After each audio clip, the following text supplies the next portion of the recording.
Bonjour, shalom, assalamu alaikum, good morning, guten tag, la grande famille fraternelle et confraternelle du Club La Presse se retrouve pour 90 minutes de revue de la presse, d'échange d'informations et de débats. Et naturellement qu'à partir de 12h, l'émission de rap sera plus inclusive quand vous, les auditrices et auditeurs, vous interviendrez sur les deux lignes, le 22 21 33 74 ou bien le 22 20 19 68. À propos d'auditeurs, je voudrais saluer chaleureusement cet agent de sécurité que j'ai rencontré ce matin au siège de Sounou Assurance Air France, qui a témoigné toute sa bienveillance au Club La Presse. Également à ces cadres du ministère de la Communication des Sports, qui me chargent de vous dire, chers amis, toute leur admiration pour notre émission quotidienne, le Club de la Presse. À la technique aujourd'hui, Victor Gwekoku Michel Tomenga à la console et Géraud Dakucha qui enregistre l'émission à mettre à votre disposition, aussi bien en son qu'en image. Émission que nous animons avec Germain Doubidji de l'agence Interfax Presse. Bonjour. Bonjour Sass, bonjour fidèles auditeurs, auditrices de Canal FM.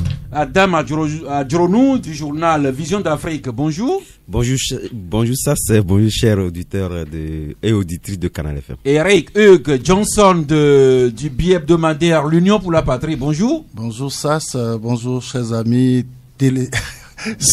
auditeurs et auditrices de Canal FM. Et notre aristocrate au crâne de plus en plus dégarni, Primus Dotiek Genou Arlidja, bonjour. Bonjour chers amis auditrices, chers amis auditeurs, bonjour chers collègues, bonjour Sass. Merci, bonjour à nous tous, nous sommes tous les bienvenus à cette émission avec un invité que nous allons découvrir incessamment.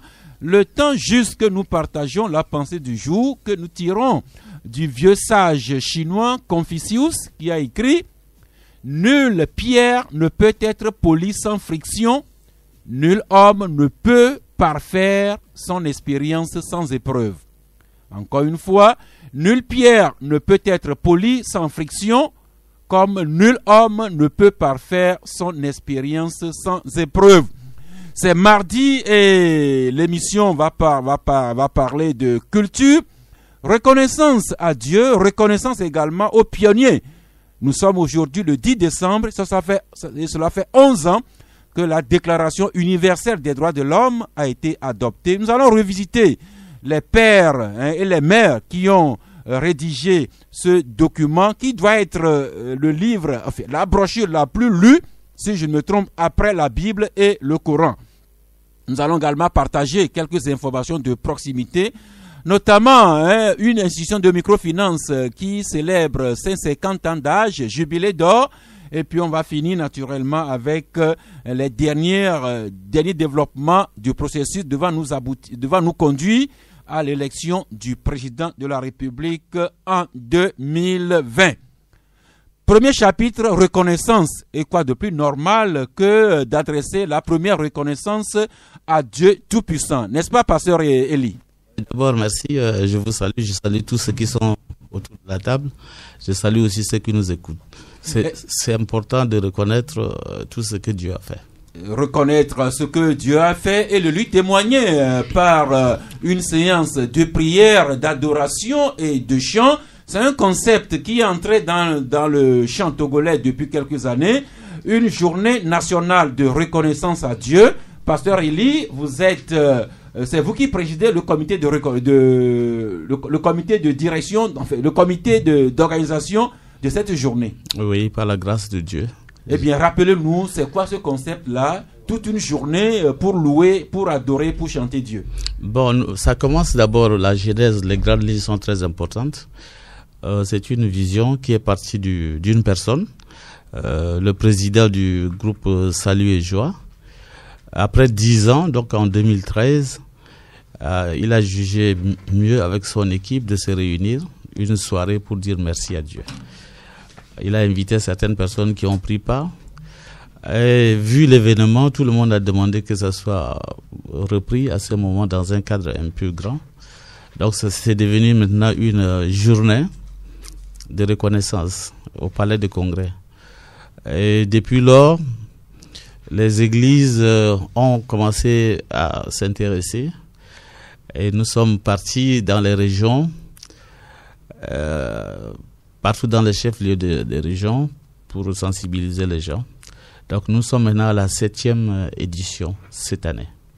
Eh bien, ce concept GNRD qui souffle déjà ses 10 bougies, eh bien, sous quel thème placez-vous l'édition de cette année? Voilà. Qui est comme toi, ô Éternel, tiré de Exode, le chapitre 15, le verset 11. Donc, chacun de nous, quand il tourne, il voit l'arrière, il sait qu'il a traversé une situation difficile, humainement impossible, mais Dieu l'a fait sortir. Donc c'est un cri de reconnaissance. Eh bien voilà le thème autour duquel nous allons méditer, chanter, louer. Et l'édition cette année 2019 aura lieu le dimanche 15 décembre prochain. Oui, au stade Omnisport de Lomé.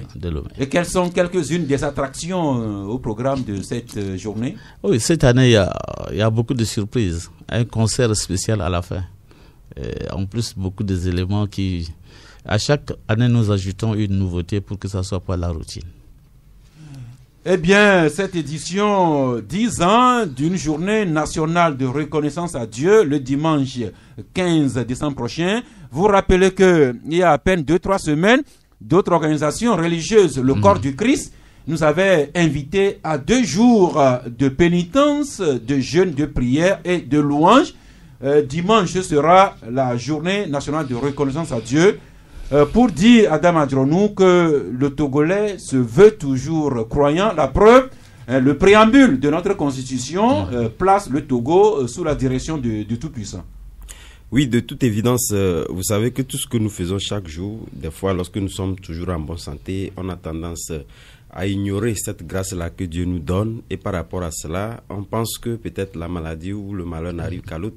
Donc il va de soi qu'à la fin de l'année, quand même, nous pouvons quand même marquer une pause, reconnaître la grandeur de Dieu dans nos vies. Et par rapport à cela, je pense que tous ces événements-là sont les bienvenus et devaient donc nous amener à pouvoir donc croire et à offrir une journée, ne serait-ce qu'une journée, pour donc louer Dieu, lui donner toutes ces grâces-là qu'il nous a promis et lui témoigner. Merci. Eric Hugh Johnson, témoigner sa reconnaissance à Dieu, nous le faisons chacun dans son cœur, dans son âme, dans son église, dans son temple, dans son couvent, dans sa mosquée. Mais la GNRD, déjà 10 ans, et surtout que nous sommes en fin d'année, et puis bientôt, nous sommes déjà dans un processus, l'élection du président de la République, avec les appréhensions des uns des autres. Peut-être si on se tourne vers Dieu, on va retrouver la sérénité pour traverser toutes ces épreuves. Évidemment, je pense que quand moi je prends la Bible, tout ce que je me dis, c'est l'enseignement de la vie en communauté. Comment vivre avec l'autre sans le blesser, parce qu'on dit ce que tu ne veux pas qu'on te fasse, faut pas le faire à autrui. C'est le plus important. Si nous tous, nous savons qu'il y a un être suprême qui a créé la terre et qui nous a tous mis là-dessus, il faudrait qu'on se respecte à tous les niveaux, que ce soit politique ou dans nos communautés, socialement, pour que nous puissions vivre ensemble. Parce que le plus important, c'est le vivre ensemble. Comment pourrons-nous vivre ensemble? Nous pouvons avoir des points de vue divergents, néanmoins, nous sommes obligés de vivre ensemble. Et comment faut-il vivre pour que l'autre ne soit pas lésé et que soi-même, on ne soit pas tout le temps frustré par rapport à une situation. Et quand nous reversons cela sur le plan général de la vie de notre nation, je pense qu'il faudrait que tout le monde pense à comment vivre avec l'autre. Merci. L'édition 2019 de cette journée nationale de reconnaissance à Dieu, ce sera le dimanche, le dimanche 15 décembre prochain, au stade municipal de Lemay. Le pasteur Élie n'a pas voulu nous dévoiler les surprises. Il s'agira de se transporter pour les vivre, mais vous nous direz comment on peut accéder au stade municipal de Lemay pour vivre en direct cette journée de reconnaissance à Dieu. Pasteur Élie? Bon, l'entrée est gratuite, mais nous avons modifié un peu la structure de transport. Les 6 éditions, nous avons compris que les bus reviennent avec moins de personnes.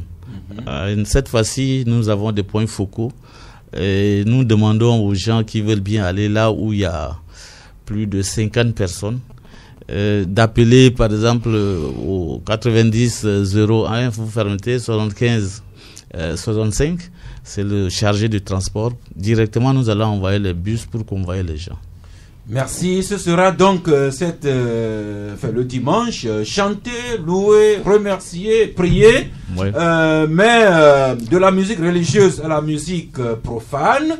Il y a notre grand ami King Mensa qui en est déjà à son 9e album. Il a publié un clip vidéo d'une chanson Egabenya, quand l'argent nous tient. C'était le 6 décembre prochain. Primus, chanter pour louer Dieu, mais également chanter toutes les philosophies, les sagesses de la vie humaine. C'est ce que fait King Mensa. Oui, là aussi, bon, comme je ne sais plus, aller vers le Seigneur parmi des chants dans les Grèces. Donc c'est ce que lui aussi fait à sa manière profane. Moi, ce qui me gêne dans toute cette célébration, j'ai l'impression qu'avec cette histoire de Dieu, les Africains sont devenus beaucoup plus paresseux. Oui, parce que quand vous prenez les États-Unis, ils ont réussi à faire de cette adoration nationale de Dieu une fête commune, Thanksgiving. Oui. Curieusement, c'est des gens qui ne vont plus à l'église, mais qui, parce que la fête là existe, font des reconnaissances à Dieu. Comment? Comme l'a dit Eric Johnson, en faisant des gestes d'amitié vers l'autre, vers son voisin. Hein? La Thanksgiving, c'est-à-dire que c'est une journée de reconnaissance et vous célébrez ça avec vos voisins, même si vous ne les connaissez pas. Hein? Nos pasteurs n'arrivent pas à inculquer la notion de Dieu, même aux gens qui ne veulent pas croire. C'est devenu leur groupe là qui prie, et puis les autres sont aussi de l'autre côté, qui les regardent. Eric a cité c'est le livre d'Exode. Hein? Non, c'est le pasteur. Exode 15, 11. Exode 15, 11. Jusqu'ici, les Africains ne savent pas que les livres de Moïse sont des enseignements philosophiques africains. Ça, les Africains ne savent pas. C'est la philosophie de vie. Il y a une exception qui le sait, c'est vous. Oui, c'est pas tous les Africains. Hein? Il y a un qui... Il y a au moins un. Oui.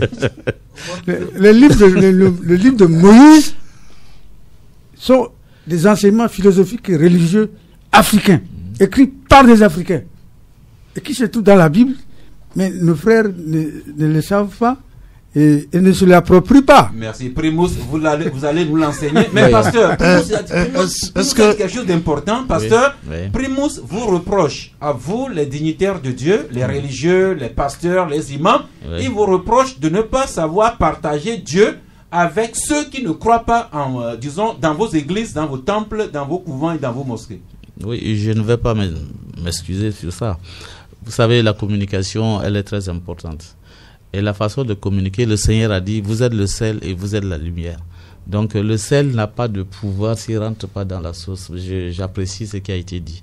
Le mécanisme sera revu parce que vous voyez, nous vivons des temps difficiles ces derniers temps parce que les réseaux sociaux nous coupent facilement. On peut être isolé pour beaucoup de temps.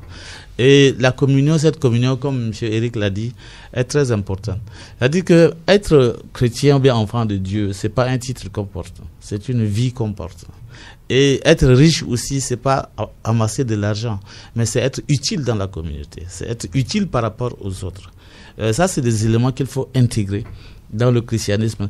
En tant qu'Africains, nous avons beaucoup de bonnes valeurs que nous les avons laissées, je ne sais pas, d'une manière quelconque, pour hériter d'autres valeurs.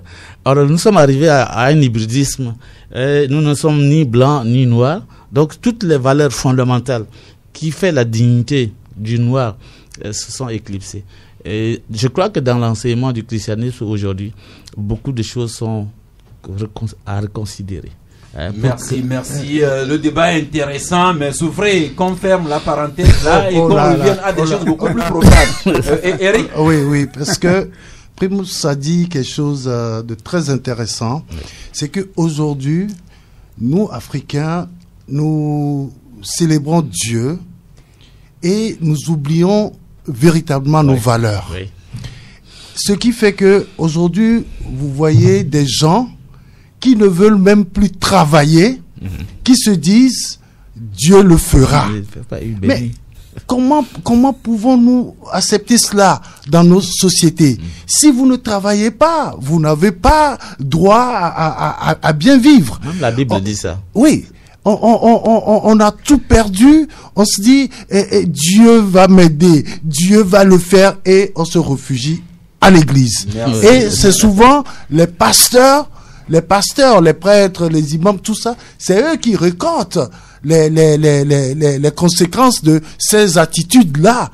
Et je dis, c'est le lieu pour nous de demander à ces pasteurs-là, à ces prêtres, tout ça, de pouvoir dire à leurs fidèles, allez travailler d'abord. Oui. C'est très important parce que le développement de notre communauté en dépend. Pour avoir l'argent, pour avoir sa maison, pour avoir sa voiture, pour avoir son mari, pour avoir sa femme, disons même pour avoir le pouvoir, on s'en remet à Dieu, alors qu'on gagnerait beaucoup plus à travailler pour qu'il en soit ainsi. Pasteur, on va clore le débat là avec vous. Bon, je crois que M. Eric a fait une bonne analyse. Aujourd'hui, les fidèles ne veulent pas suivre l'enseignement. Ils viennent pour avoir des solutions miracles. Quand il y a un miracle quelque part, c'est plein. Quand vous venez étudier la parole de Dieu, ils ne viennent pas. Alors, on ne peut pas les aider à changer. Parce que c'est seul l'enseignement qui prend quelqu'un d'un point A à un point B et qui change sa mentalité.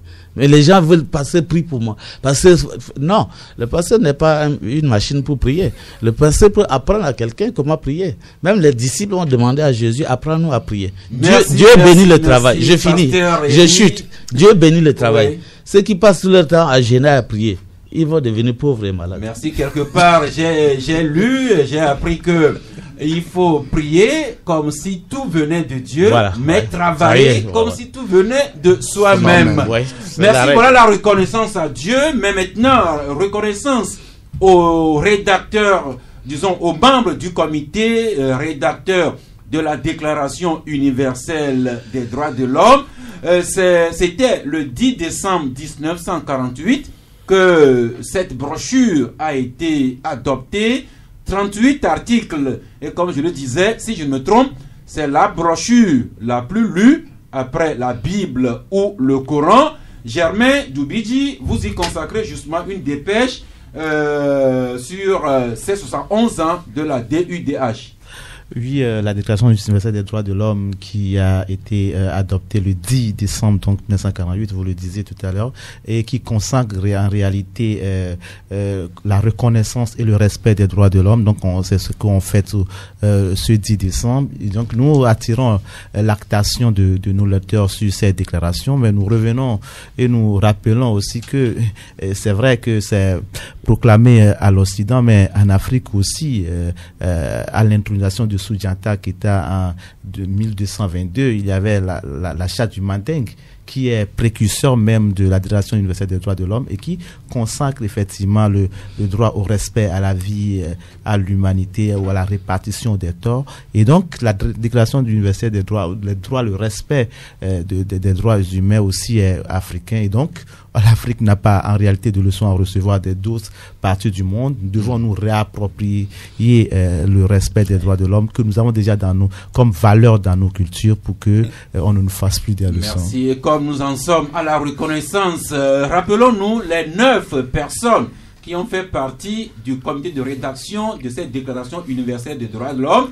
Ils ou elles sont Eleanor Roosevelt, qui venait des États-Unis, Peta Chung-Chang de la Chine, Émile Saint-Lot de Haïti, William Roy Hodgson de l'Australie, Hernan Santa Cruz du Chili, René Cassin de France, Alexander Bogomolov de l'Union des républiques socialistes et soviétiques, Charles Dukes du Royaume-Uni et John Peters Humphrey qui venait du Canada. Voilà les 9 pères ou mères rédacteurs de la Déclaration des droits de l'homme, document actuel autour duquel nous débattons. Tout est question aujourd'hui. Le pays le plus civilisé, le pays le plus fréquentable, c'est le pays où on respecte mieux les droits de l'homme, n'est-ce pas, Primus? Oui, c'est les droits de la Déclaration universelle des droits de l'homme. Au fond, pas ricocher, est une chance pour nous. Parce que pendant 600 ans, tout le monde a cru que nous maltraiter, nous briser, nous enlever la dignité est tout à fait normal et dans l'ordre même des choses écrites par Dieu. Il a fallu que l'Allemagne nazie s'en prenne à l'Europe pour que les gens se réveillent et disent que non, on ne doit pas traiter l'humain comme ça. Et c'est ça qui va donner lieu à même si la Révolution française a proclamé les droits de l'homme et du citoyen, cette même France est partie coloniser l'Afrique et a dénigré ces droits-là à tout le monde. Donc, c'est quelque chose que nous devons saluer. Si aujourd'hui c'est devenu universel et c'est écrit dans la Charte des Nations Unies, malheureusement, nous devons constater qu'en Afrique, toujours, c'est le continent où les droits de l'homme sont le plus toujours bafoués. Encore jusqu'à de nos jours. Merci. Alors, qu'en est-il chez nous ici au Togo? Quel est le classement que nous, Togolais, faisons de notre pays pour le respect des droits de l'homme? Je laisse à chacun son classement, mais je lis à la page 3 du confrère Togo Matin que le Conseil des droits de l'homme a tenu une session le 6 décembre 2019 à Genève, à son siège, et à cette occasion, le président du comité des droits de l'homme a été élu avec 4 vice-présidents. Et Germain Doubidji, je lis ça également sur votre agence, le Togo est l'un des 4 vice-présidents du Conseil des droits de l'homme. Alors, est-ce un mérite ou bien c'est une exhortation à ce que nous fassions mieux? C'est une question délicate. En réalité, oui, comme le disait tout à l'heure le représentant du Togo auprès de l'Office des Nations Unies, Monsieur Kokou Johnson a été élu au poste de vice-président et désigné rapporteur du Conseil des Nations de droits de l'homme des Nations Unies. Et en réalité, oui, on peut dire que c'est une mérite pour le Togo, en ce sens que la nation est promue à ce poste, au poste de l'un des vice-présidents. Mais aussi également, vous savez, la question des droits de l'homme est une question d'actualité qui revient tous les jours. Même si vous êtes à une position, il faut travailler pour maintenir cette position. Donc, je crois que aussi c'est une invite justement à garder le cap de la protection des droits de l'homme. C'est vrai, il y a le cadre juridique et tout, mais il y a aussi les défenseurs des droits de l'homme qui posent au jour le jour un certain nombre de problèmes dont il faudrait tenir compte. Et donc, c'est là où la session du Togo au pot de vice-président est une invite justement à mieux faire. Merci Eric. On dira les droits de l'homme restent une quête, un idéal. Il n'y a pas de pays où ces droits sont respectés à 100%, mais chacun veut faire l'effort. Au niveau officiel, nous avons depuis 1987 la Commission nationale des droits de l'homme avec son parcours, ses réussites et ses échecs. Et il y a également plein d'associations. Il y a quelques semaines, c'était la Ligue togolaise des droits de l'homme qui avait publié un rapport que d'aucuns ont trouvé accablant sur les violations des droits de l'homme au Togo. Il y en a plein d'autres. La carte Togo, je ne voudrais pas faire de jaloux. Il y a toute une bataille sur ce que le Togo fait en matière de respect ou de violation des droits de l'homme.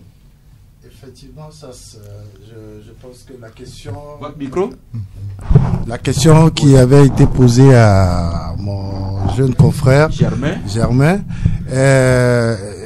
c'est justement une mérite pour le Togo du moment où vous vous rappelez, il y a 3 ou 4 semaines ici, on avait fait un article sur la CNDH et qui recevait une note A dans la même commission où notre compatriote vient d'être nommé vice-président. Ça veut dire quoi? Ça veut dire qu'au niveau international, beaucoup d'efforts sont en train d'être faits dans notre pays par rapport au respect des droits humains. Toutefois, ce n'est pas une fin en soi, parce que les droits de l'homme est une quête permanente et il faudrait que chacun à son niveau essaie de respecter. Parce que ce qui est très important, c'est le respect d'autrui. Les tests sont là. Il faut les respecter. Qui doit respecter ces tests? D'abord, l'autorité compétente, les citoyens eux-mêmes. Parce que nous-mêmes, quand nous allons au niveau du tribunal, nous voyons ce qui se passe. Nous nous posons la question de savoir, mais ça peut se passer chez nous aussi, mais tout simplement parce que les règles de l'art ne sont pas respectées en matière de droits de l'homme à certains niveaux.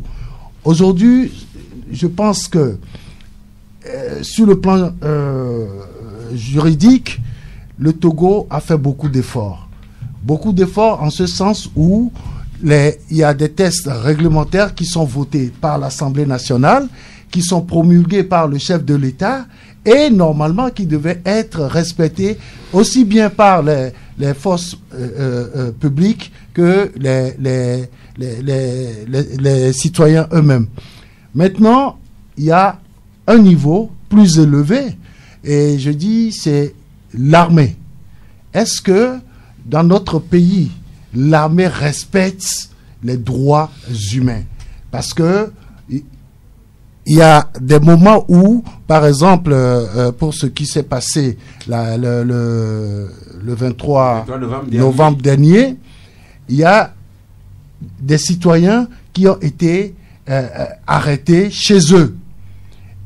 Est-ce que, d'abord, est-ce que c'est sous mandat d'arrêt? Comment ça s'est passé pour que les forces de l'ordre, les forces de sécurité aillent dans les domiciles des citoyens pour les arrêter? À ce niveau-là, je me rappelle un communiqué avait circulé qui portait que c'était le procureur de la République qui avait décerné un mandat de perquisition. Un mandat de perquisition ou d'arrêt. Bon, là, le problème se pose à ce niveau aussi.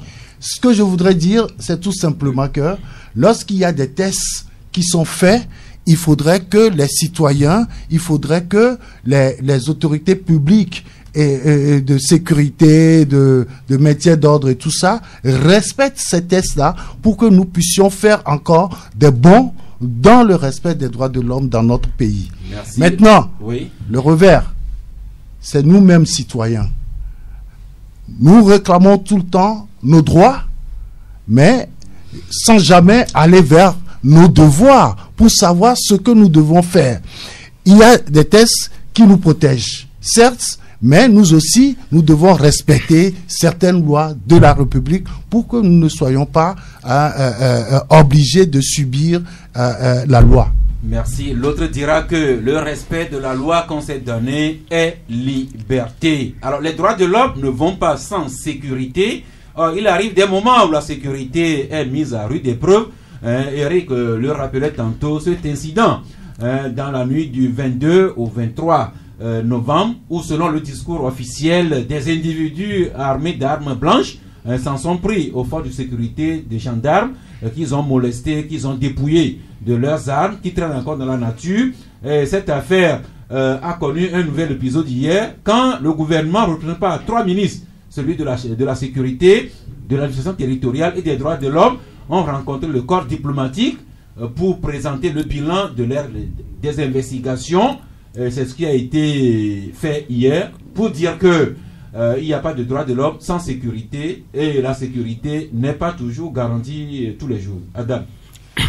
Bien évidemment, vous savez, cette question suscite toujours des réactions dans l'opinion. Tout à l'heure, Eric venait de le dire, mais ce qu'il faut faire remarquer, c'est vrai que nous ne sommes pas des spécialistes de droit, Et par rapport à cette question, nous ne pouvons que nous prononcer sur la forme des fois.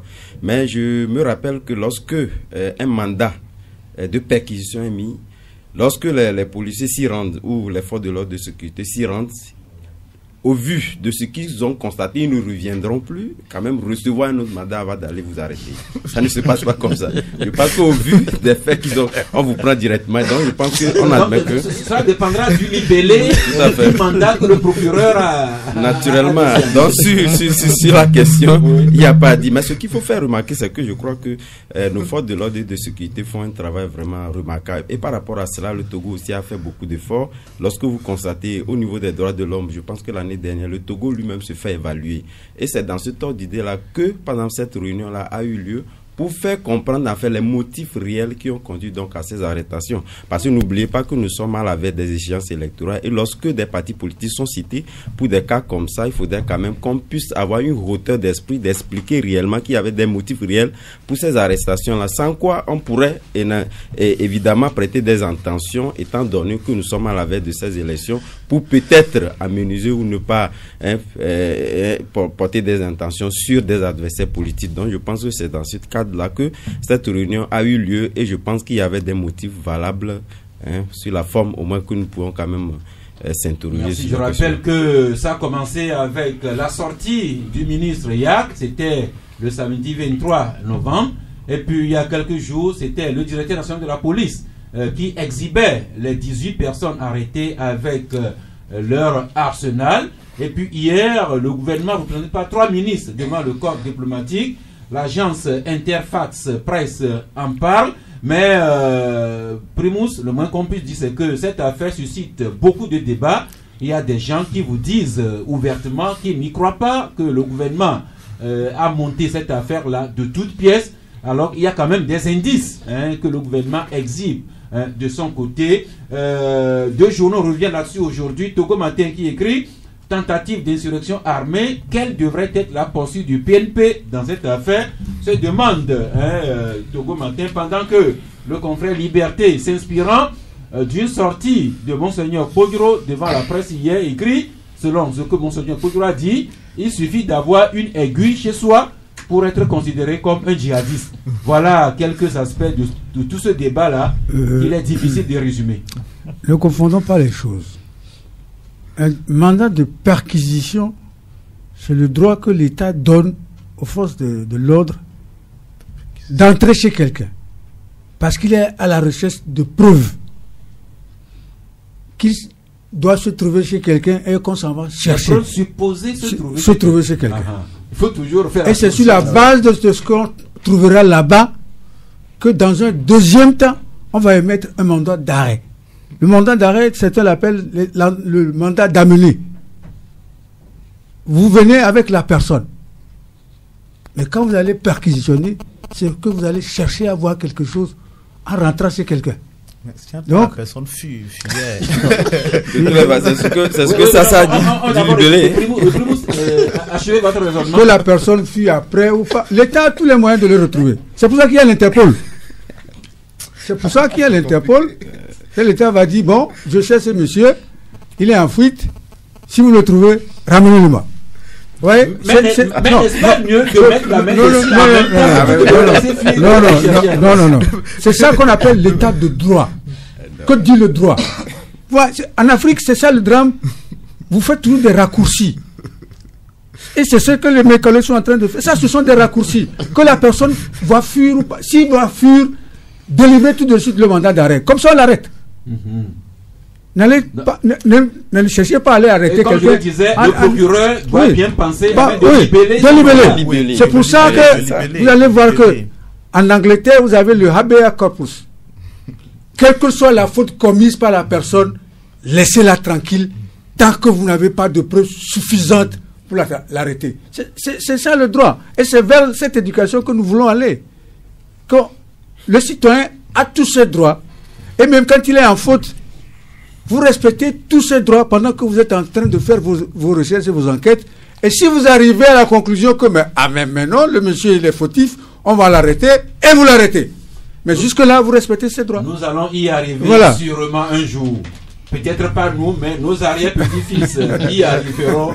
Eric Johnson. Ça, je continue par dire que ceux qui critiquent ce qui s'est passé le 23 en parlant de montage et tout ça, je pense que ils ne font pas l'analyse suffisante pour voir la portée de la chose.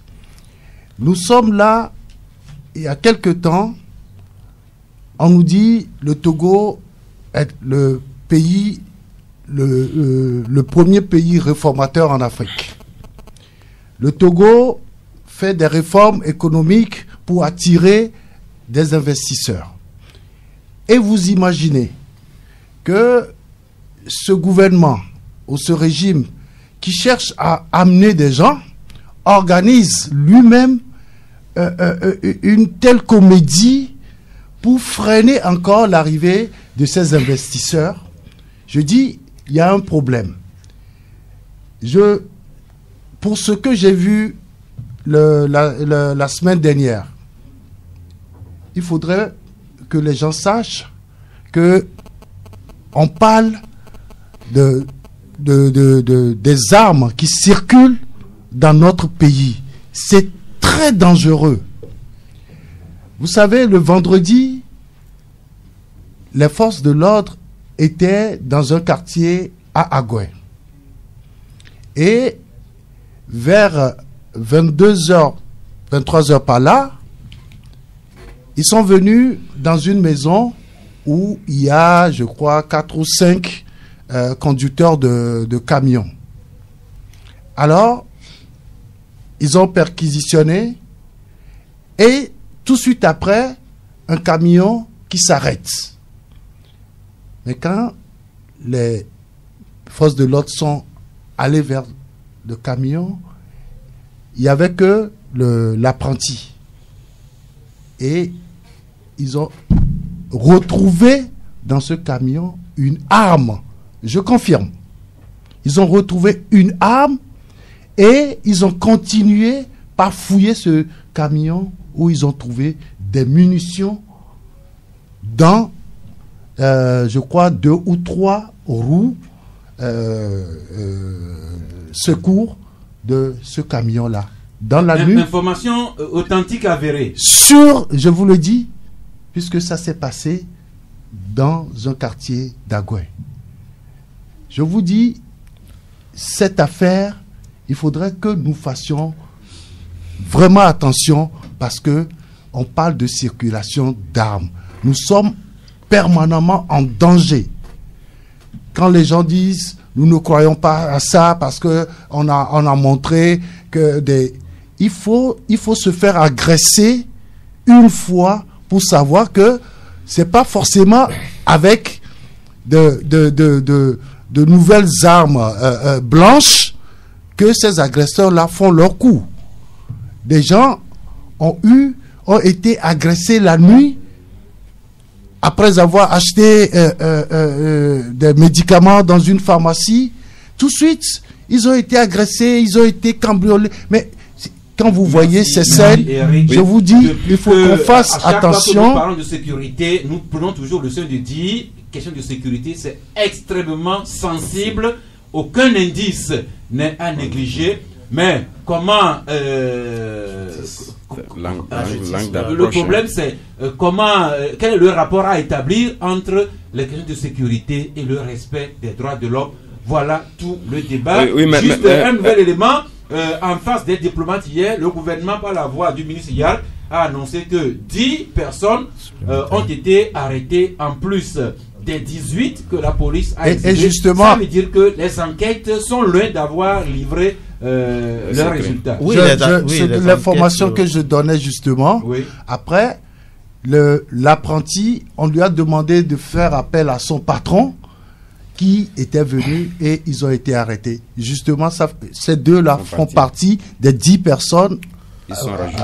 Oui, Arrêtez. les enquêtes se poursuivent si selon les propos du ministre de la Sécurité, Yak Damran. Donc là, les enquêtes se poursuivent effectivement. Et le ministre rappelait qu'au fait, en réalité, il y en a qui ont été recrutés et puis intégrés à un groupe WhatsApp. Et tous ceux qui étaient dans ce groupe-là, compte tenu du discours l'idéologie qui véhiculait dans ce groupe-là, tout le monde est suspecté. Donc, la justice va faire son travail par après pour qu'on situe les responsables. Donc, je crois que les enquêtes se poursuivent, mais c'est un sujet, à mon sens, qu'on doit prendre avec moins de passion, parce qu'il s'agit d'une question sensible, une question de sécurité. Il y a des indices qui circulent. Il faut voir sur les réseaux sociaux les informations que certain nombre de personnes qui supposées dans ce groupe font véhiculer. Eh bien, mais la justice doit effectivement faire son boulot et on trouvera que s'ils sont effectivement impliqués et ceux qui ne sont pas impliqués devraient loin des passions, loin des bruits, il faut que les forces de sécurité et la justice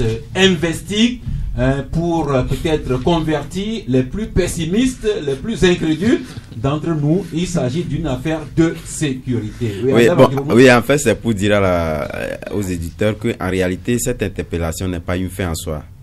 C'est une première étape et que les gens peuvent se patienter parce qu'ils vont faire face à des juges qui vont quand même situer les responsabilités, situer l'opinion sur la véracité ou non de ces faits. Merci, et vivement que ces petits problèmes ne gâchent pas la fête de la FUSEC Togo, la fêtière des unités coopératives d'épargne de crédit qui célèbre son jubilé d'or. Voilà une affaire qui est née dans un petit village Kounou, dans le pays Akoso, un pays Akebou, qui a fait effet boule de neige au point de devenir aujourd'hui la première institution de microfinance sur la place togolaise, et même dans l'UMOA, la FUSEC Togo est l'une des plus grosses coopératives. Plus d'1 million de membres sur les 7 millions que nous sommes. La participation de la FUSEC Togo au financement de l'économie togolaise, ça doit se situer autour de 70 milliards, c'est beaucoup d'argent. Eh bien, Germain Doubidji, la FUSEC Togo est en fête. La fête a été lancée hier par un symposium qui continue à se tenir aujourd'hui même dans un grand hôtel de la place. Oui, il y a beaucoup de communication au menu de ce symposium. Et les gens n'aiment pas le bruit, donc justement, il faudrait que les choses se temporisent. Il faudrait que nous ayons la calmie, la tranquillité, la paix dans le pays, afin que les institutions comme la FUSEC qui prospèrent et qui ont en tout cas inauguré l'ère des microfinances au Togo puissent prospérer effectivement. La FUSEC a 50 ans, c'est vrai que la FUSEC a fait ses preuves. Ce sont les premières institutions ou la première connue au Togo et qui justement a aujourd'hui du vent en poupe. Maintenant, quelles sont les perspectives justement de cette coopérative? Parce qu'il faut appréhender l'avenir avec beaucoup de sérénité et il y a aussi de nouvelles donnes qui s'intègrent dans la question des microfinances. Le mobile money vient aujourd'hui dans les affaires. Qu'est-ce qu'il faut faire pour avoir de nouveaux clients dans l'avenir? Et donc, je crois que la FUSEC a le devoir de réfléchir à toutes ces problématiques-là pour que dans l'avenir, il puisse tenir sa position de meilleur ou de leader sur la place au Togo. Merci Adam Andronou. Vous en parlez dans votre journal Vision d'Afrique. Vous parlez de ce symposium qui marque ce jubilé d'or. Mais jubilé d'or que la FUSEC Togo célèbre, le regard tourné vers l'avenir, comme le souhaitait vivement Germain Doubidji. Oui, naturellement, vous savez, aujourd'hui, les institutions de microfinance font face aujourd'hui à la digitalisation ou au monde du numérique. Et par rapport à cela, je pense que ce soit des banques ou des institutions de microfinance, chacune d'elles devait donc s'accommoder à cette nouvelle donne qui n'échappe personne et d'ailleurs même qui est porteur aujourd'hui d'un lendemain aussi meilleur. Donc par rapport à cela, je pense que FUSEC Togo, qui d'ailleurs même il y avait des voix qui sont levées en temps, disant qu'elle a même dépassé la cohorte donc des banques qui devaient donc transposer déjà en banque. Mais je pense que l'idée maîtresse de la création du FUSEC n'étant pas quand même pour l'heure de devenir, puisque demain, il y a des mutations qui se font et que demain, il peut donc estimer à devenir entièrement une banque. Mais ce que nous pouvons souhaiter, c'est que c'est une institution qui a beaucoup marqué le quotidien ou le développement du Togo, donc en octroyant donc ces microfinances-là, où surtout, aujourd'hui, il y a eu donc des évolutions, ils sont beaucoup plus ancrés également dans l'agriculture parce que c'était difficile aux institutions, même carrément aux banques de pouvoir donc investir dans l'agriculture.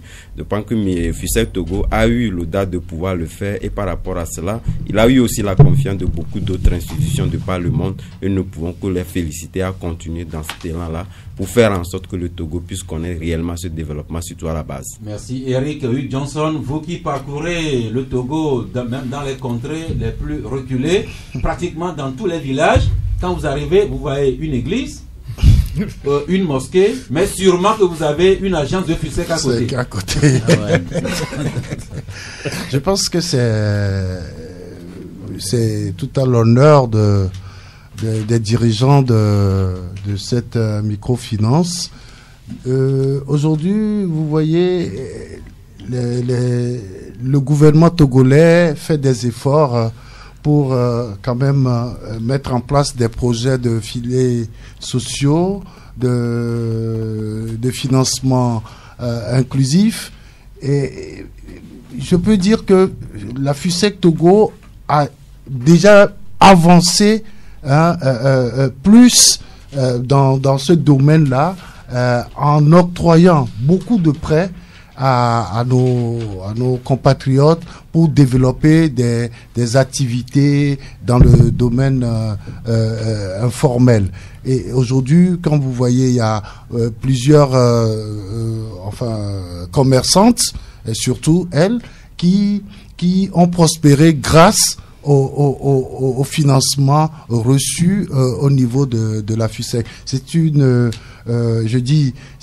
microfinance qui fait honneur au pays et je souhaite, parce que j'ai lu pas mal de choses sur la gestion des problèmes internes à cette microfinance, je souhaiterais que tout cela soit du passé et qu'on regarde vers l'avant pour que cette microfinance puisse garder sa ligne de conduite et prospérer pour pouvoir aider encore plus nos parents agriculteurs dans les villages. Merci. La FUSEC Togo, comme d'autres microfinances, c'est communément appelé la banque du pauvre. Ces institutions sont là où les banques traditionnelles ne sont pas. Même dans les coins les plus reculés, vous verrez toujours la FUSEC ou l'une des institutions sœurs. Et le gouvernement accompagne cela, notamment par l'inclusion financière. On a eu, prêtez-moi le terme, le FNFI, le FNFI et d'autres instances que le Togo, l'APSEF. En fait, non, ce sont les produits du FNFI. Et donc, Primus, le Togo accompagne ce mouvement pour que dans tous les coins du pays, juste dans les localités les plus reculées, on puisse avoir un point où on peut aller épargner et aller se faire octroyer un petit crédit.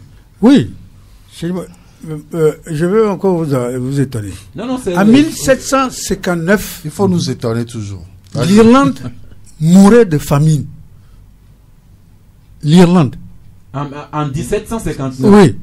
Et ça va être la raison pour laquelle vous allez trouver une forte colonie irlandaise aux États-Unis. Mais aujourd'hui, ils sont tous riches.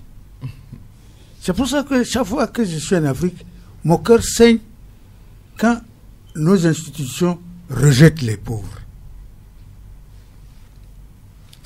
C'est parce que même Rothschild, quand ils étaient 5 frères au départ, ils ont commencé par l'épargne pour devenir une banque incontournable aujourd'hui dans toute l'Europe.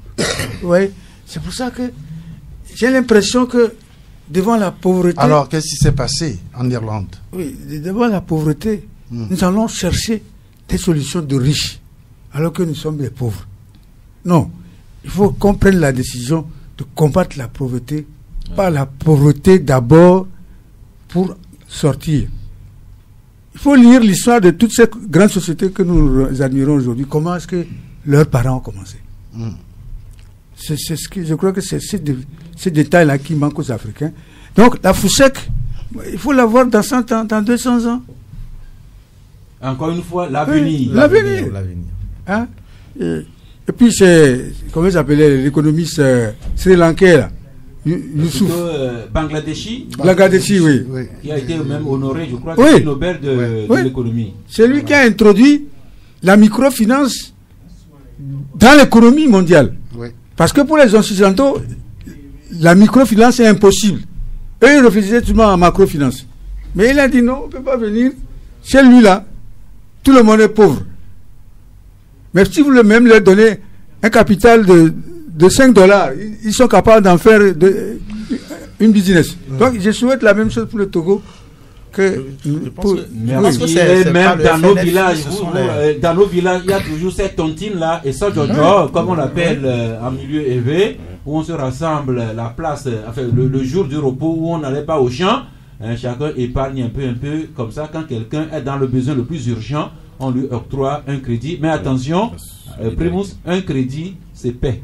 Oui, toujours. Toujours. Même nos amis, il fallait voir le pogrom polonais dans les années 1930, 1940. Les Juifs que tout le monde admirait là, c'était des mendiants. Hein, vous voyez, donc. Mais ils sont de là, il faut voir aujourd'hui, là où ils sont arrivés. C'est ce que je vous souhaite aussi. Ne pas avoir honte voilà. de la pauvreté, mais savoir conjuguer la pauvreté en opportunité voilà. et devenir pays riche dans quelques années. Oui, nous avons même ceux qui sont devenus des grands anabèses au Togo aussi, qui ont commencé avec des francs, hein, des 10 francs, des 5 francs, qui sont devenus après tout de propriétaires de grands étendards, de grandes boutiques à part après. Et donc aujourd'hui encore, je crois que le gouvernement est en train de travailler sur ce volet-là par rapport aux frais, au financement FNFI. Ce sont des financements, des microfinancements, hein, de rien du tout. Mais quand vous écoutez des histoires, il y en a aussi qui n'ont pas réussi. Mais il y a des histoires réussies dans ces financements où, à partir de rien, de 30 000, les gens se sont sortis de la pauvreté et qui brassent aujourd'hui des sous. Je crois que ce sont des expériences à toujours explorer, à continuer. Et pour ceux qui sont assidus, ils vont s'en sortir. Et c'est pour cela il faut des formations en entrepreneuriat, en gestion de crédit à tous ceux-là qu'on accorde des prêts pour que ça ne va pas à volo. Mais restons toujours aux côtés des pauvres des localités les plus enclavées. Et Eric, merci de nous transporter aujourd'hui à Gapé. Le canton de Gapé, c'est à quelques kilomètres d'Akbelouvé. Et vous écrivez, l'Union pour la Patrie à la page 6, vous écrivez que grâce au jumelage avec la commune de Ténézé en France, l'eau va être au rendez-vous à Gapé, dans la préfecture du Ziok. Et vous parlez de 2 forages qui sont creusés, 2 châteaux d'eau seront édifiés, des canalisations seront construites jusqu'à concurrence de 5000 mètres dans cette localité. La mise en service attendue d'ici quelques mois, et c'est au moins 5000 personnes qui auront l'eau courante dans le canton. Maintenant, on parle de commune. Dans la commune de Ziok, 4 chefs-lieux Gapé. Je crois que c'est une très bonne chose, ces genres de jumelage entre des communes togolaises et des communes de l'extérieur, surtout en France. Et ce jumelage avec la commune de Ténézé dans l'ouest de la France date de plusieurs années, et je crois que aujourd'hui c'est l'aboutissement de plusieurs contacts, de plusieurs négociations pour qu'on ait aujourd'hui de l'eau, parce que le problème de l'eau est récurrent dans nos contrées. Il faudrait trouver des moyens pour quand même donner de l'eau potable aux populations. Les populations en ont besoin. Des gens ils parcourent des dizaines de kilomètres pour aller chercher de l'eau potable et s'approvisionner. Mais là, aujourd'hui, avec ce jumelage-là, je crois que la commune de Gapé peut se réjouir quand même de disposer de l'eau potable. Toutefois, les œuvres humaines ne durent que quand on les entretiens. Merci de rappeler ça à la commune de Siok-4, notamment le maire. C'est un ami, Franck Etienne Sego, ancien député. Veillez en sorte que les châteaux, que les forages soient bien creusés, que les châteaux bien construits, les canalisations, mais surtout que la maintenance soit bien faite. Et vous aurez enrichi votre curriculum vitae. Vous qui êtes homme politique, vous avez intérêt à soigner votre CV. Mais restons toujours dans les localités de proximité avec Germain Doumbidji, votre agence Interfax Press. Vous nous ramenez à Lomé ici, sur le boulevard Jean-Paul II, dont nous parlons souvent avec les accidents qui se font récurrents avec beaucoup de dégâts. Et vous écrivez Interfax Press, silence, travaux sur le boulevard Jean-Paul II. Oui, ça peut situer ça, on peut situer ça dans votre rubrique vieux constaté. Nous avons constaté effectivement sur le boulevard Jean-Paul II qu'il y a un travail qui se fait actuellement. Vous avez dit les usagers ou les riverains ont toujours déploré le nombre d'accidents qui a lieu sur cette voie parce que justement la route, on ne sait pas que c'est aller-retour ou comment, mais c'était laissé pour selon c'est un riverain ou usager à l'état sauvage. Mais aujourd'hui, on est en train de tracer la route. Au milieu, vous verrez les ouvriers à l'œuvre qui posent des joncs ou des pierres pour que nous ayons un aller et retour aujourd'hui.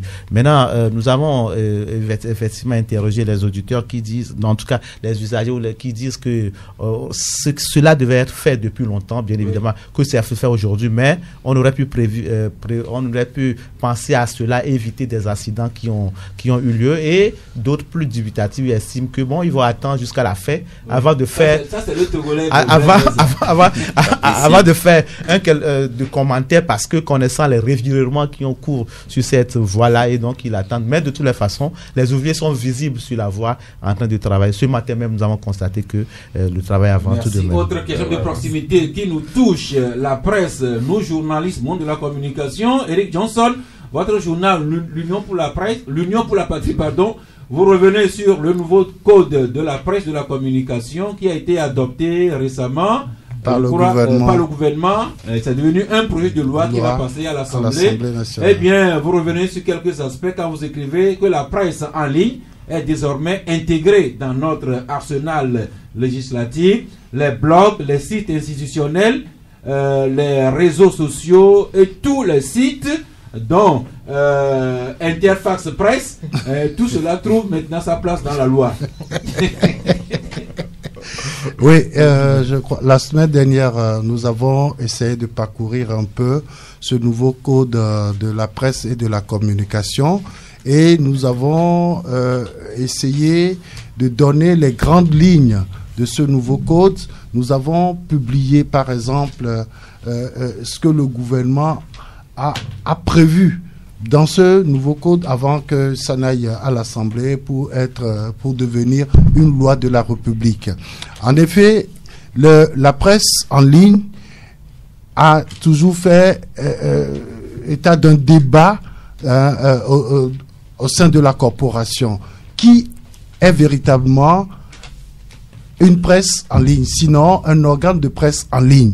Qui ne l'est pas? Nous avons toujours débattu de cela et je crois que nous avons aujourd'hui la réponse.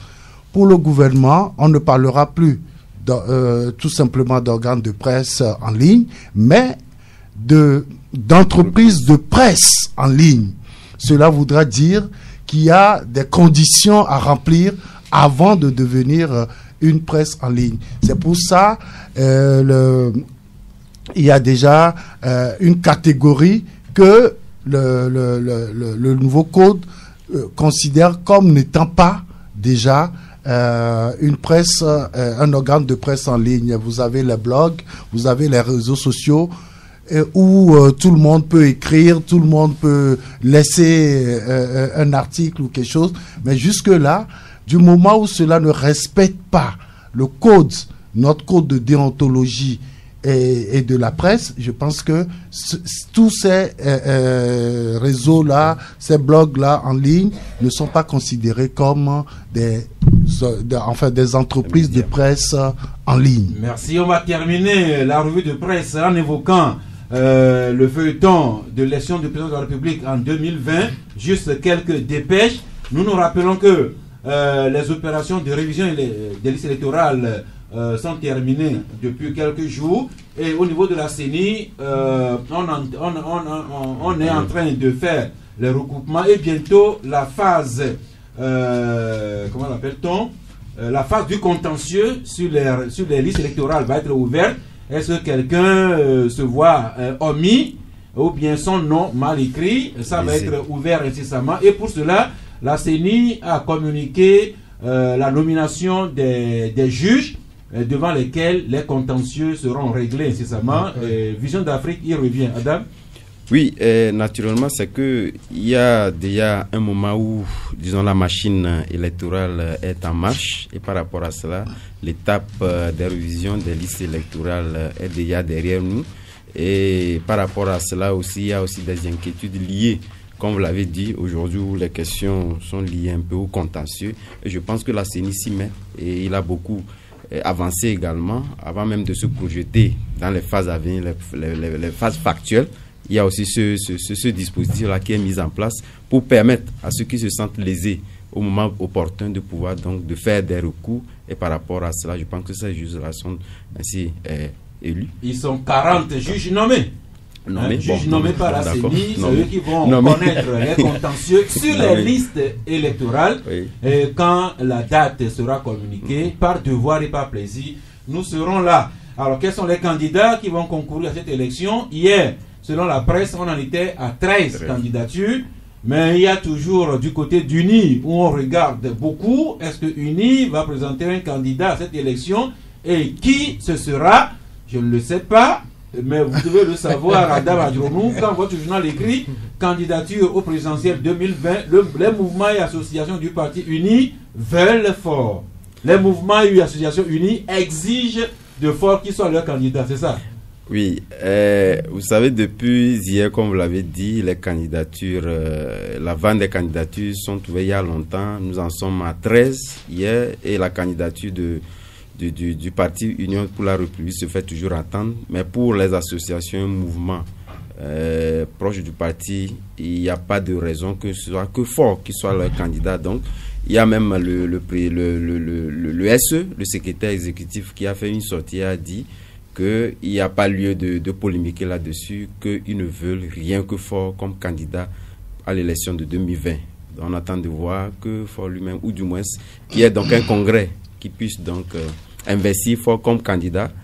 Et par rapport à cela, je pense qu'on avisera. Merci. Et le week-end, les jeunes unis qui sont venus de la région des Savanes, de la Cara, de la centrale et même des plateaux se sont retrouvés. Il semble même qu'ils ont fait une marche pour demander à Fort d'être leur candidat. Cela inspire Liberté qui écrit Fort Gnassingbé sur les traces de son feu père. Et pour Liberté, bientôt des femmes vont se coucher dans la rue pour réclamer une candidature forcée. Heureusement qu'elles ne seront pas nues. On verra bien. Et l'alternative aussi parle de marche de soutien. Et l'alternative écrit le retour des vieilles et viles méthodes du rassemblement du peuple togolais avec les marches de soutien. Voilà, il est 12h. Vous nous excusez, on a pioché quelques minutes sur votre temps. Juste une petite obligation commerciale et l'antenne est à vous. 93.5 Canal FM. Nous avons partagé avec vous beaucoup de sujets. L'un ou l'autre doit vous intéresser car vous êtes en ligne. On me signale déjà abonné en ligne. Bonjour abonné. Oui, monsieur Saffer, bonjour. Oui. Bonjour au plateau. Oui. Félicitations à monsieur Primous pour ses riches interventions. Monsieur Sass, vous permettez que je revienne un tout petit peu sur une question d'hier et question de droits de l'homme. Hier, on m'a répondu sur le fait que les questions de charges peuvent faire que le financement de 200 milliards dont on parle ne pouvait pas voir le jour. Je veux que quand les experts journalistes veulent nous donner des informations, qu'on nous donne des appréciations crédibles qui nous poussent à croire. Je me suis attardé sur un minimum de 200. Présentement, pour des raisons professionnelles ou personnelles, moi je peux dépenser 500 de crédit par jour. Et dans une entreprise, on connaît ce qu'on appelle charge fixe et charge variable. J'ai pris aussi un échantillon de 1 million d'abonnés. Or que Togocel peut avoir plus de 3 millions d'abonnés. Tout ça là rassemblé veut me faire croire que Togocel a les moyens pour se refinancer lorsqu'il s'agira d'une question d'investissement lourd sur 5 ans. Ça, c'est la première chose. À ce niveau-là, oui. Abonné, vous partez sur des hypothèses. Des hypothèses qui peuvent être vérifiées ou bien mises en difficulté. Et comme vous parlez de la crédibilité sur une question, ça peut provenir de la réponse qu'on donne, mais la crédibilité peut être également liée à la façon dont on pose la question. Mais pas de polémique. Revenez sur les sujets qu'on a débattus aujourd'hui. Justement, j'aimerais lancer un pic ou bien un caillou dans le rang des associations de droits de l'homme. Vous les avez beaucoup cités. Et à voir ces dernières années, qu'est-ce que j'ai constaté? Ils sont dans le constat, dans la dénonciation, ou bien du médecin après la mort. Un exemple type, lors d'une manifestation, on va dire, il y a eu tel nombre de blessés, tel mort. Pour moi, je veux bien les voir dans la sensibilisation, dans la formation et dans l'éducation. Prévenir le mal que de le guérir. Ils me poseront peut-être une question de moyens. Je précise que M. Primos vient de nous apprendre comment les pauvres peuvent s'organiser pour devenir riches. Merci. Merci. Abonné, devenez riche rapidement pour sponsoriser la 3e mi-temps du Club de la Presse. Monsieur Maglo en ligne, bonjour. Allô, bonjour. Oui. Oui. Je voudrais rétablir l'histoire. Depuis quelque temps, nous attendions des associations par-ci, par-là qui appellent le chef de l'État à se présenter comme leur candidat. D'aucuns diront... Vous voulez parler un peu plus fort, s'il vous plaît? Je disais que depuis quelque temps, nous écoutons des associations, certaines personnalités appeler le chef de l'État à se postuler comme candidat au présidentiel de 2020, n'est-ce pas? Alors, je voudrais rétablir l'histoire. Et vos commentaires vont toujours comme ceci, que certaines associations qui font pression sur le président. Je voudrais vous dire que c'est archi faux, c'est le contraire. J'étais agent technique de radio Togo dans les années 73. Vous imaginez qu'il n'y avait qu'une seule radio. Et cette radio s'appelait Radio Togo. En 73, j'étais technicien à Radio Togo. La clé était venue le matin. Vous savez, la clé était un de nos collègues. Il était animateur de radiodiffusion à Radio Togo à l'époque. Et quand, après le coup d'État, on l'a pris, c'est à lui qui a fait les déclarations, et on l'a amené à la présidence. Donc, il est devenu, par la suite, directeur de cabinet du président de la République. Si vous ne le savez pas, je vous le rappelle. Il était directeur de cabinet. Et le matin, là, il s'est pointé dans les locaux de Radio Togo, et comme quoi, bon, on va faire une action. Et c'est un monsieur qui blaguait beaucoup. Et on a pris l'ONAGRA, tous on s'est rendu, il était là avec les Américains et autres. Et il a entonné les choses, il dit bon, on va aller chercher les gens. Il disait que les Togolais veulent détruire ce que le général a construit. Parce qu'il y avait des bruits qui couraient, qu'il y aura des mouvements ici par là. Et c'est à partir de ça que les gens se sont levés pour dire, il me l'a dit Américo, il y a des mamies, il a dit, c'est lui qui a entonné cette chanson. C'était devant moi, je suis encore vivant. En 73 ou 74, si ma mémoire est encore bonne. Donc, ne dites pas que c'est les gens qui font pression sur le chef de l'État, c'est l'entourage, ou bien sinon c'est avec l'accord de ce staff-là qu'il y a ce mouvement. Ça veut dire qu'il veut se présenter, le chef de l'État veut actuellement se présenter, mais ce n'est pas qu'on fait des pressions sur lui.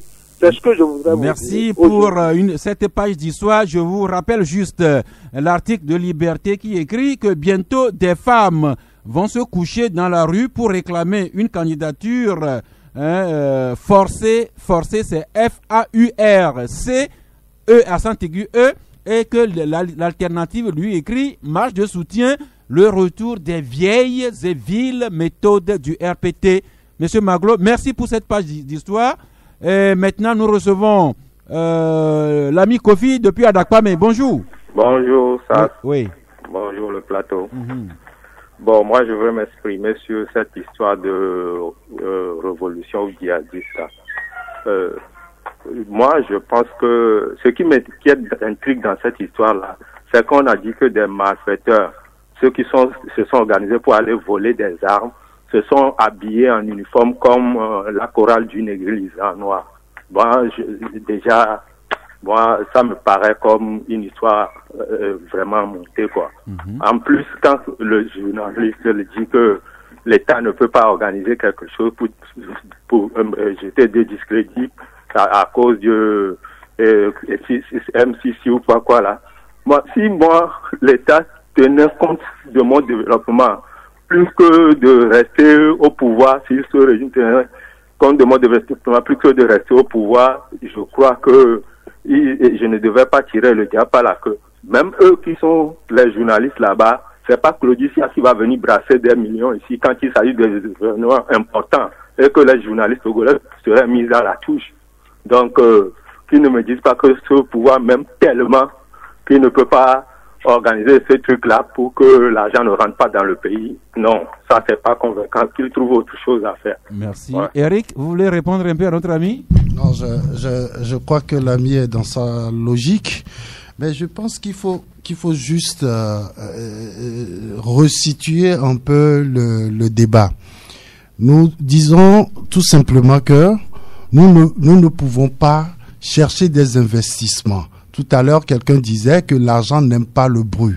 Nous ne pouvons pas chercher des investissements. Nous ne pouvons pas demander, par exemple, à un monsieur comme Aligo Dangote de venir investir des milliards dans notre pays et en même temps organiser sur la route, là où ces camions passent pour aller livrer ces produits, dans les pays de l'Interland, là, organiser une telle pagaille sur cette route-là. C'est ce que je dis. Mais je pense que les gens sont un peu perplexes par rapport aux situations antérieures. Personnellement, par rapport à ce que j'ai vu, par rapport au niveau de l'enquête aujourd'hui et des arrestations qui se font, je pense que le gouvernement ne peut pas se permettre une telle chose. Merci. L'ami Richard en ligne, bonjour. Bonjour monsieur. Oui. J'aimerais intervenir à propos de l'insurrection et la sortie de nos forces de sécurité. Ok, vous êtes en direct. Oui. Voulez-vous parler directement dans le micro, s'il vous plaît? Allô? Oui, parlez directement dans le microphone. Oui, je parle assez fort, quoi. Ok. Je dis, hein, oui. Je ne sais pas, nos officiers ont été formés en France. Là, je ne sais pas, mais il sait qu'ils ont fait de grandes écoles. Est-ce que quand il y a insurrection en France, la majorité d'entre eux sont formés en France? Est-ce qu'il y a, quand il y a insurrection, vous voyez les forces de l'ordre sortir pour faire les points de presse que nous voyons? C'est le procureur seul qui a l'amabilité de faire ces histoires-là. Et je ne pense pas maintenant, monsieur Tass, maintenant les Togolais peuvent saisir la justice. Bon, il est parti, mais on a écouté une partie de ses inquiétudes. Adam Adjronou? Généralement, lorsque ces genres de choses interviennent, ce sont la population ou l'opinion même qui, pour faire des critiques à l'endroit des forces de l'ordre et de sécurité, d'autres vont jusqu'à dire qu'ils sont dans des enlèvements qui n'ont rien à voir avec ce qu'ils ont fait remarquer.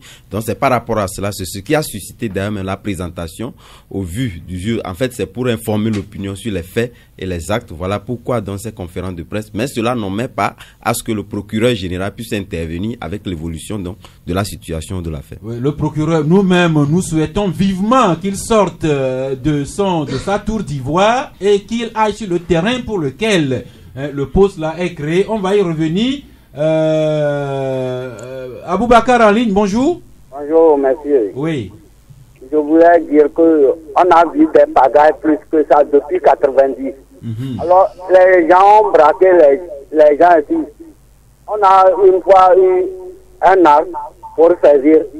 Et non seulement ça, on dit ils sont partis à Blita pour faire leur marche. Si c'est l'opposition qui veut faire les marches, ils vont autoriser sur Ablika même, c'est sur la voie numéro 1. Si c'était l'opposition, ils vont accepter. Donc, ce qu'ils font là, c'est l'heure qui est arrivée. Donc, ils vont nous céder leur place. Merci. Bon, là, Primus, en matière de marche, est-ce que le gouvernement pratiquerait la politique de 2 poids 2 mesures? Ce qu'on refuse à l'opposition, on se le permet soi-même dans UNI? C'est les gens d'UNI qui ont occupé la voie, non? Bon, d'après notre ami Aboubakar. Oui, c'est ce qu'il a dit, non? Maintenant, on constate. On constate. On constate. Merci beaucoup. Or, la loi devrait être la même pour tout le monde. Si le gouvernement interdit la nationale numéro 1 pour des manifestants, cette mesure doit valoir aussi bien pour toutes les couleurs politiques qui veulent marcher pour soutenir ou bien pour protester. Johannes en ligne, bonjour. Allô, Johannes. Allô, Johannes en ligne, bonjour. Oui, bonjour. Oui. Alors, par rapport à 2 points. Et vous voulez parler un peu rapidement, s'il vous plaît? Nous sommes à la radio. Oui, excusez-moi. Le premier point, c'est par rapport à la présentation des ministres. À la présentation la rencontre des ministres aux ambassadeurs. Oui. En fait, la question que moi je me pose, lorsque les ministres ont invité les ambassadeurs pour leur présenter les résultats des enquêtes sur le dossier de la supposée tentative d'insurrection, quand est-ce qu'ils vont présenter à ces ambassadeurs le rapport sur les enquêtes de violence dans le quartier du Massissé par les miliciens du pouvoir, le résultat sur l'enquête de l'assassinat du jeune Sinandare et du jeune Duti Sinalem dans ce pays? Et j'en passe. Il y a plusieurs exemples, plusieurs dossiers dont le ministre de la Sécurité a ouvert les enquêtes qui n'ont jamais eu de suite. Alors, ces ambassadeurs devant lesquels les ministres présentent ce résultat d'enquête, est-ce qu'ils ne sont finalement que des caisses d'enregistrement? Parce que dans leur pays, je ne pense pas que le fait d'interpeller les gens, on puisse les présenter à visage découvert sur les médias. Alors, quand ces ministres viennent et leur présentent ce rapport d'enquête, qu'est-ce qu'ils disent à leurs ministres? Est-ce qu'ils disent que normalement ça ne devait pas se passer comme ça?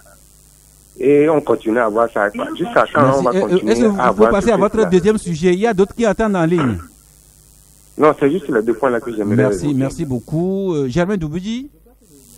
Le micro? Oui, je crois que les ministres ont voulu informer les ambassadeurs accrédités ou en poste à Lomé par rapport à l'évaluation de cette situation. Parce que c'est une situation sensible, la question de la révolution. Hein, donc, il y a eu des insurgés qui se sont arrêtés. Et donc, c'est à titre pédagogique pour rassurer peut-être aussi la communauté internationale pour que la situation est sous contrôle. Mais aussi, l'auditeur pose une question fondamentale, une belle question. Il faudrait qu'on situe l'opinion par rapport à beaucoup de choses, à tout ce qui est passé déjà par rapport, oui, c'est vrai, ce sont des insurrections, mais il faut constituer l'opinion. Merci. Gérard en ligne, bonjour. Bonjour, monsieur. Oui. Monsieur Sall, bonjour. Bonjour. Bonjour, le plateau. J'aimerais intervenir par rapport au problème de l'insurrection. Là. Oui. Bon, les journalistes disent que non, que l'État ne peut pas organiser tout ce tas de choses. Mais pour moi, prenons le cas de l'affaire de Bodiona.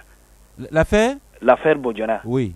Bon, l'État est parti même payer, acheter même un émirati pour venir tromper dans le compte de Bodiona, ici.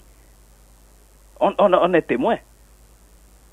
L'État a investi et il a pris nos fonds pour amener un émirati, les bergers, et ils mangeaient sur le dos du Togolais. Bon, c'est une affaire qui n'a pas été encore jugée, donc on ne peut pas faire certaines affirmations. Non. Ça dit, on les connaît. On les connaît. L'État même, c'est eux-mêmes qui ont organisé. Et dans le cas des incendies des marchés, ce sont eux qui ont brûlé les marchés. Encore une fois, ce dossier non plus n'est pas encore passé en jugement pour constituer les responsabilités. Si c'était vraiment avéré que c'est l'opposition qui avait brûlé les marchés, on les connaît. Jusqu'alors là, ça devait chambouler au Togo. Comme c'est eux, c'est pourquoi ils se taisent. Merci. L'affaire là, c'est l'État même qui a organisé ça pour tourner les esprits des Togolais. Oui, chacun peut avoir son hypothèse, mais ce n'est qu'au cours d'un procès qu'on verra véritablement qui a fait quoi. L'ami Taïrou en ligne, bonjour. Bonjour monsieur. Oui. Je me participe à l'émission. Oui, vous êtes en direct. C'est juste pour... Il y a une partie il y a le journaliste qui a dit qu'on a retrouvé une arme dans dans un camion à Agoy. Oui. Et j'aimerais lui demander est-ce que lui-même il est sûr que l'arme appartient au conducteur. Le fait de trouver les balles aussi dans le pays du secours, c'est un coup monté. Ils sont prêts à tout faire pour arrêter ce qu'ils veulent. Et que, comme toujours, ils donnent les chiffres, ça veut dire que les chiffres vont augmenter de jour en jour. Et que c'est pas bon ce qu'ils font. Merci. Et d'arrêter ça. Parce que nous les participants du PNP, on est beaucoup. Et que vous êtes membre du PNP? Ouais, je suis du PNP. Et s'ils veulent tous arrêter, ils vont être fatigués. Donc ce qu'ils organisent contre nous, ça va tomber sur eux-mêmes. Donc c'est comme j'ai à dire. Merci. On va quitter le terrain de la prophétie pour revenir aux commentaires, revue de presse. Eric Johnson, il voulait savoir si vous étiez vous-même à Agoy quand on a trouvé l'âme. Vous êtes sûr que l'âme appartient vraiment au conducteur? Je ne fais pas partie des forces de sécurité qui avaient découvert cela. Je crois que en réalité, ce camion-là est filé depuis.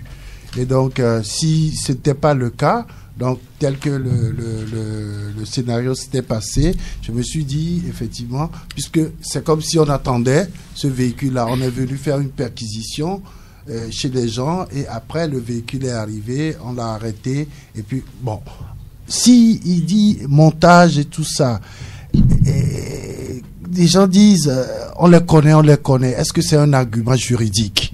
Je veux bien comprendre ce qui se passe. Si on est dans un pays où on peut se permettre des choses pour dire on les connaît, mais nous-mêmes, notre vie est en danger. Nous sommes permanemment en danger. Il faut qu'on fasse attention. Parce que affaire d'armes, on ne sait pas sur qui ça peut tomber du jour au lendemain. Merci. Et pour terminer, Souffré, nous ne sommes que des journalistes. Nous sommes loin d'être parfaits, mais nous faisons l'effort de partager avec vous les informations au jour le jour. Et nous faisons l'autre effort, c'est de baser nos informations et nos commentaires sur des faits avérés. Nous n'avons pas encore une fois la science infuse, mais Souffré que nous nous en tenions seulement à ce qui est avéré. Et dans tous les pays, le journaliste part toujours des sources officielles avant d'aller sur les commentaires critiques ou pas. Oui, Primus? Moi, je suis hyper tranquille. Nous avons les militaires, les gendarmes, la police. Alors, personne ne va me faire croire que tous ces 3 corps-là, et même tous les autres que je ne connais pas là, ne sont pas capables de nous protéger. Moi, je n'ai pas peur. Merci. Merci de partager cette foi de la sécurité avec nous. Eh bien, Pasteur Eli, merci d'être resté avec nous jusqu'à la fin de cette émission. Vous avez suivi l'émission et vous comprenez qu'il y a de quoi vraiment que nous prions comme si tout dépendait de Dieu, mais que nous travaillons comme si tout dépendait de nous-mêmes pour nous mettre en sécurité, respecter les droits de l'homme et aller de l'avant. Oui, c'est très important. Je pense qu'il faut beaucoup travailler. Et puis Dieu bénit le travail. Il faut aussi assurer la sécurité, mais c'est Dieu aussi qui dit que quand lui-même il ne veille pas, quand il ne construit pas, quand il ne surveille pas, les gens surveillent en vain. Donc nous prions pour que les droits de l'homme soient respectés. Tu aimeras ton prochain comme toi-même. Tu aimeras Dieu. Et puis nous comptons aussi, nous prions pour que Dieu surveille les agents de la sécurité pour qu'ils nous surveillent aussi. Et nous prions aussi pour que Dieu soit avec les journalistes pour qu'ils nous informent objectivement de ce que nous ne connaissons pas. Parce que merci d'insister sur objectivement. Oui, parce que la communication est peut construire comme peut détruire. Détruire rapidement. Oui. Donc il faut vraiment objectivement informer les gens pour que le calme soit là. Et l'information objective part toujours sur des preuves précises, avérées. Oui, affirmer c'est facile, mais il faut confirmer. Merci beaucoup. Et puis la GNRD, ce sera dimanche, c'est à quelle heure? Dimanche à partir de 14h déjà. Déjà tout à l'heure, il y a l'installation qui commence. Parce que cette année, nous voulons donner un cachet spécial. Donc, déjà, ils sont déjà au terrain. Merci. À partir de 14 on ans. va prier, on va louer, on va adorer, mais veillons à ne pas trop abîmer la pelouse parce que le stade on a pris les dispositions. Merci non, nous sommes pour le développement. On ne détruit pas, on construit. Merci de nous rassurer. Eh bien, tour de table pour les cartons de fin d'émission. Adam Andironou. Oui, mon carton, il est vert et il est adressé au ministre Gbetognon qui est aussi natif de la localité. Qui a su Quelle localité? Akebou, naturellement, et qui a veillé à la réussite avec tous les cadres de la préfecture, Akbosso, Akebou, Wawa, à la réussite de cette fête-là, Ovazu, édition 2019. Mais comme il est ministre de la République, il devrait veiller à ce que toutes les fêtes traditionnelles de toutes les localités soient bien réussies. Non, il a fait autant. Merci beaucoup. Germain Doubidji. Oui, mon carton aussi est vert, adressé à toutes les associations de défense des droits de l'homme qui font un bon boulot. Vous savez, quand vous allez au Cabanon, par exemple, il y a des associations de droits de l'homme. Le Cabanon, c'est la partie de l'hôpital pour les prisonniers. Pour les prisonniers, il y a des associations qui viennent en soutien justement à ces prisonniers malades. Il y a donc à toutes ces associations-là, je n'ai pas cité d'associations pour faire de jaloux, mais ces associations se reconnaîtront. Carton vert à toutes les associations. Les droits de l'homme, c'est aussi assister les prisonniers malades de surcroît. Eric Hugues Johnson. J'ai pas de carton, mais j'ai eu une pensée pieuse pour mon ami, mon collègue, mon frère qui vient de nous quitter. En effet, le monde du basket est en deuil. L'ancien président de Dito, le club de basket, est décédé à Bruxelles il y a quelques jours. Il s'appelle Camille Kossi Khalil Bardawil.